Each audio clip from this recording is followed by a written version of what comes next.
how did OpTic HECZ come to fruition? So you started OpTic, and you were doing a little bit of this while you were still working, correct? Yeah, so OpTic had already been created, OpTic J and a couple of dudes. But at the time, it's what it is now, just clans, right? It was people that made a team in game battles, and more often than not, they were like work buddies or friends. And I remember the day that I got the Xbox 360, we were at Sam's Club, and my wife, girlfriend at the time, Jude's was like, why are you buying that? You're an outdoors guy. You fish. You don't play video games. You've never played video games. And I remember thinking, I'm like, I don't know, I kind of want to. And we had just moved into, or I just had gotten my first apartment, moved out of my house, and I started playing Call of Duty, and I beat the game, and then it said, click here for multiplayer, and I was like, it was online multiplayer, and I'm like, what? So I click it. And I get in there, and the map is St. Mary Glees, Call of Duty 2, and I have my sniper out. I'm in Broken. I'm looking across the map, and right before the character leaves the screen, I shoot him, and that feeling of sniping that dude from across the map before he goes out of frame just grabbed me, man. It grabbed something out of me that said, "You love this," and just did that forever. I just sniped and sniped and sniped and sniped. And one day I ran into this dude named OpTic Black Widow, and he beat the lobby super quick that I was in. So I'm like, what? I'm like, who is this?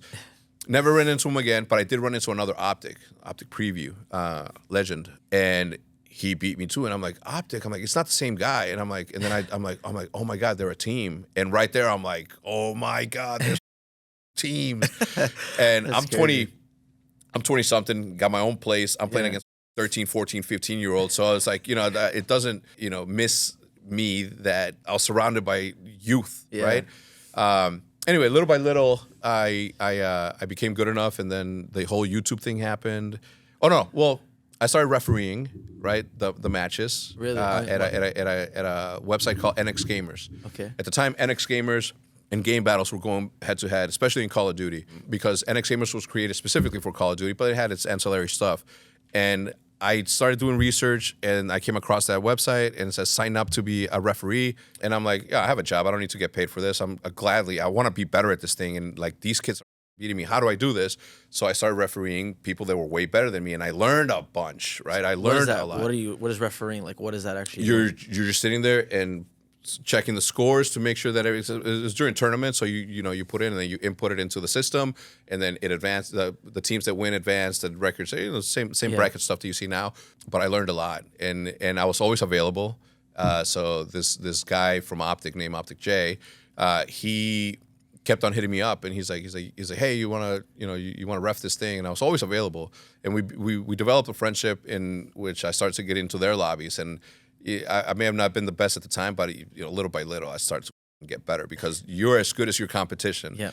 And if I'm playing with pros, like, there was a level of elevation that happened in skill. So, as we went through that, I just, I'm like, I started to talk with them about like what they were doing, and I'm like, what about sponsors? And I knew what sponsorship was because a friend of mine was sponsored by a spray paint company called Montana. And I'm like, oh, this is the same thing. You're offering eyeballs for this thing. Mm-hmm. So I'm working at AIG, and I start to see this guy named Grizz that we knew from Call of Duty 2. He was part of a clan called Side by Side, IXI, and he was making videos back then. A lot of people were making videos back then. Nameless had videos out there. OpTic Crew had stuff out there, sniping stuff, and Poor Minorities, who's now known as Choppy. But he was like one of the best snipers, and I was just like in love with the sniping. And I'm like, man, this guy's sick. Then there was this like this clan named SWAT, and there was this clan called Gods, and there was this guy named God's Nightmare who was the leader of that clan. And I'm like, holy, hit him up. I'm like, yo, please let me get in. And I'm like, I realized I'm like this 24-year-old asking like maybe some 17-year-old to let me in, let me in, and he never replied, and. I didn't feel any type of way about it, right? I'm a grown man. But little by little, I became friends with the guys in OpTic. They had just started it, and within a year, everybody graduated from high school, and they went off to do their own thing. So I took over the team in that point, like 2006, and I'm like, we were just making videos. Yeah. No, we weren't making videos. We were just playing, and I'm like, we're not a top 50 clan on this website.